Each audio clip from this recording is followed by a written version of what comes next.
Men hvad er det, vi mangler, før 3D-filmen har retfærdiggjort sig selv? Altså, hvad er det, der skal til for at lave en rigtig vellykket 3D-film? Jamen, altså for det første, så tror jeg, vi mangler jo i høj grad, fordi det, vi har set indtil videre, har jo været animationsfilm. Altså, det har været film, der er henvendt til et familiepublikum, og på den måde også et taknemmeligt publikum. Altså, og det har været DreamWorks, og det har været Pixar, det har været Disney, der har lavet de her 3D-film.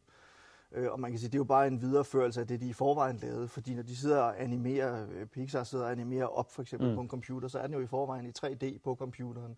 Det var også derfor, de nu har overført Toy Story 1 og 2 til 3D, til digital 3D, fordi de havde dem i forvejen liggende i 3D på computeren, så det var nemmere for dem, kan man sige. Og det er også film, der ligesom er henvendt til i høj grad et familiepublikum. Altså vi mangler måske, altså i virkeligheden, og det er jo nok der, Avatar kan gå hen og blive interessant, at vi mangler en film, som altså er henvendt til et mere voksen publikum, som i det her tilfælde kombinerer computeranimation med live action, men altså en live action film, altså en film med rigtige skuespillere, som kan overbevise os om, altså, eller hvor man får den her 3D-oplevelse ud af det, så det bliver helt fantastisk.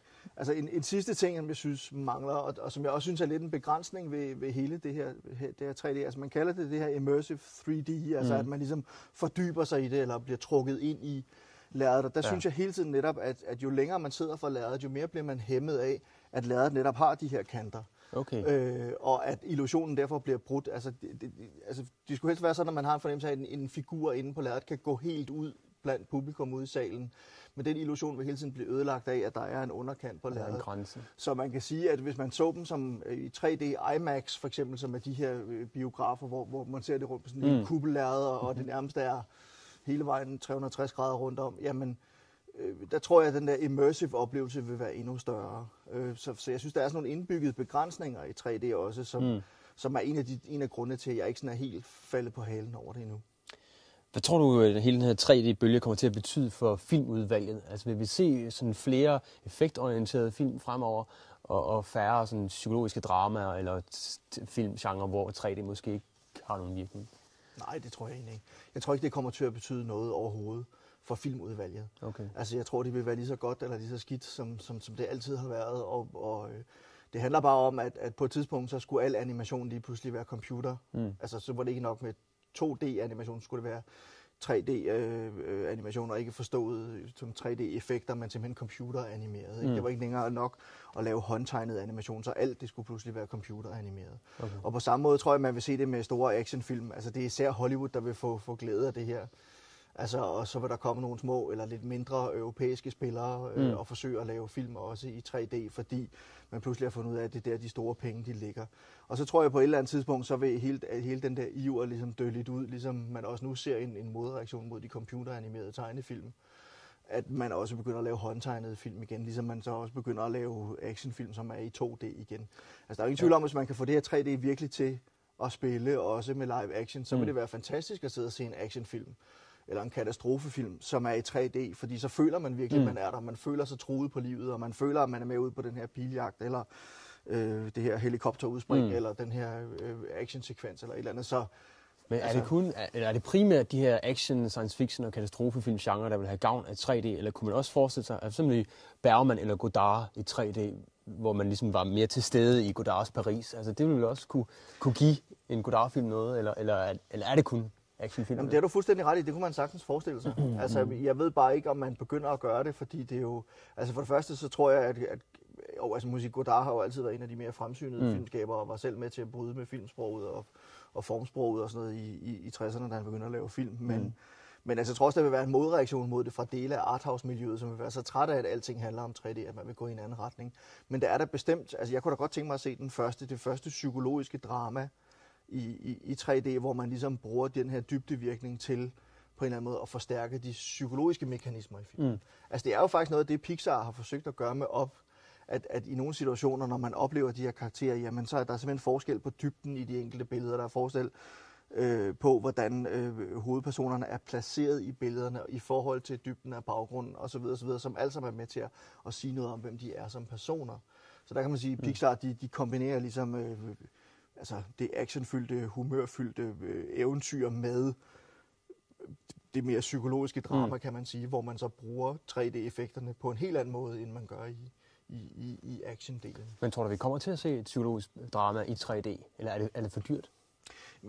Jeg tror problemet er, at det bliver for dyrt. Ikke? Altså, nu ved jeg jo, at Wim Wenders skulle have lavet en 3D-film om en balletdanser, så vidt jeg husker, var der noget om, eller en balletkoreograf og sådan noget, som så desværre gik hen og døde, så det film bliver jo ikke rigtig til noget, men så der er der åbenbart instruktører i arthouse-miljøet, som er interesseret i det her, og som er interesseret i at prøve og også at bringe deres kunst videre.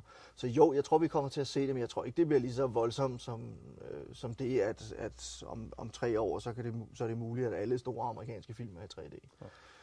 Og der vil jo altid, det vi jo også ser nu, det er, at nu kunne jeg læse mig frem til, at når Avatar har premiere her den 18. december, så er der 21 biografer i Danmark, som er udstyret med 3D-udstyr. Men der vil stadig være omkring 100 biografer, som ikke har 3D-udstyr, og som så vil vise 2D-versionen. Ja. Så indtil også, man kan sige, at der er sket det her skred med, at alle biografer er udstyret med 3D-fremviser og sådan noget, og 3D-lærere, og hvad ved jeg, hvad der nu skal til. Jamen så indtil da, så vil man jo stadig fortsætte med at vise 2D. Ja. Så jeg tror altså, indtil alle så det er også sådan en langsommelig affære. Man skal ligesom tage den der udvikling skal ligesom føres til ende også, før at det giver mening at lave for eksempel en arthouse-film i 3D, fordi altså man kunne godt forestille sig måske, at et arthouse-drama ville blive vist her i Klovborg Kino, men